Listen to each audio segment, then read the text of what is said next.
హైదరాబాద్లోని Serilingampally MLA Arikapudi Gandhi CM Revanth రెడ్డిపై ప్రశంసల జల్లు కురిపించారు. నాలాల పూడికతీత, చెరువుల పునరుద్ధరణ చాలా మంచి నిర్ణయమన్నారు.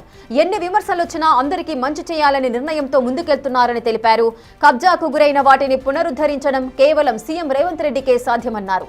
చెరువుల పునరుద్ధరణలో ప్రతిపక్షాలకు మంచి కనిపించడం లేదా అంటూ ప్రశ్నించారు అరికపూడి గాంధీ.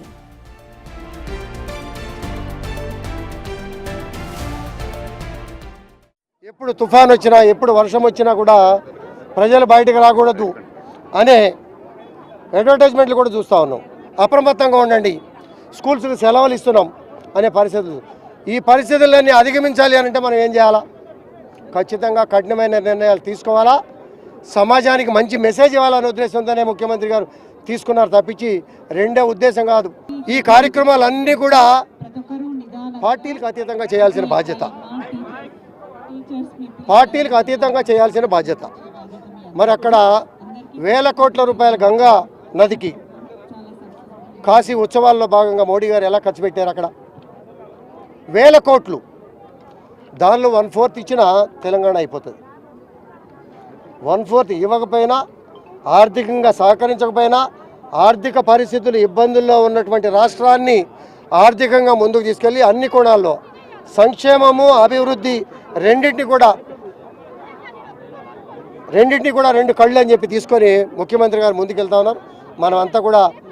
మనమంతా కూడా మద్దతు తెలపాల్సిన అవసరం ఉన్నది. పార్టీలకి ఎంత ఖర్చు పెడుతున్నాం, అలాగే వేల కుటుంబాలను బతికించడానికి, వేల కుటుంబాల ఆరోగ్యం బాగుపరచడానికి కూడా ఒక్క చెరువు దత్తం తీసుకోండి. అది స్కూల్ కావచ్చు, కార్పొరేట్ స్కూల్ కావచ్చు, కార్పొరేట్ కంపెనీ కావచ్చు, ఒక ఇండస్ట్రీ కావచ్చు. చక్కగా మీ బోర్డు పెట్టుకోండి, గౌరవిస్తాం.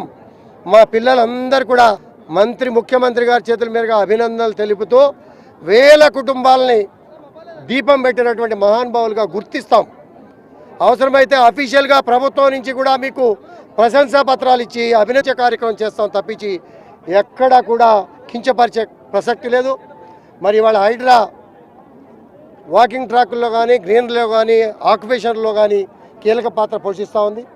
వాటిల్లో కూడా సమన్వయం చేసుకొని కొన్ని ఇబ్బందులు ఉన్నా కూడా అధిగమించి కార్యక్రమాలు చేయడానికి ముఖ్యమంత్రి గారు కూడా మాట ఇచ్చారు.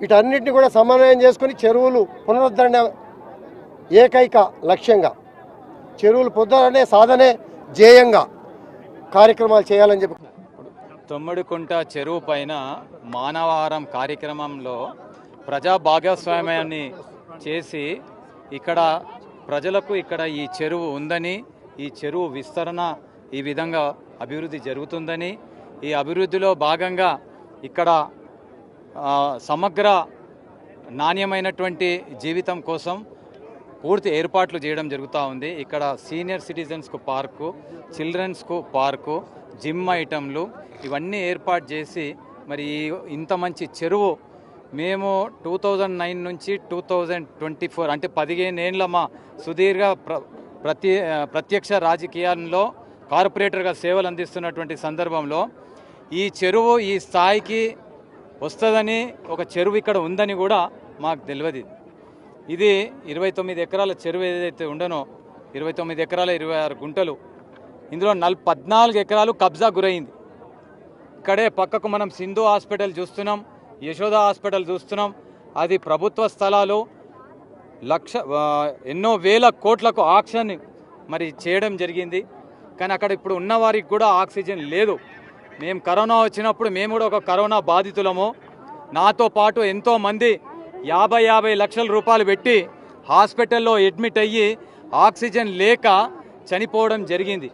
ఇప్పుడు ఇక్కడ ఈ యొక్క చెరువు వల్ల 30 ఎకరాల లంగ్ స్పేస్, ఈ నగరం నడిబొడ్డున ఇంత లంగ్ స్పేస్ వల్ల ఇక్కడ పేదవాళ్ళకు, గొప్పవాళ్ళకు అందరికీ మరి ఒక నాణ్యమైనటువంటి జీవితాన్ని ప్రసాదించడం జరుగుతూ ఉంది. ఇది కేవలం రేవంత్ అన్న గారి యొక్క సాహసోపేతమైనటువంటి నిర్ణయం.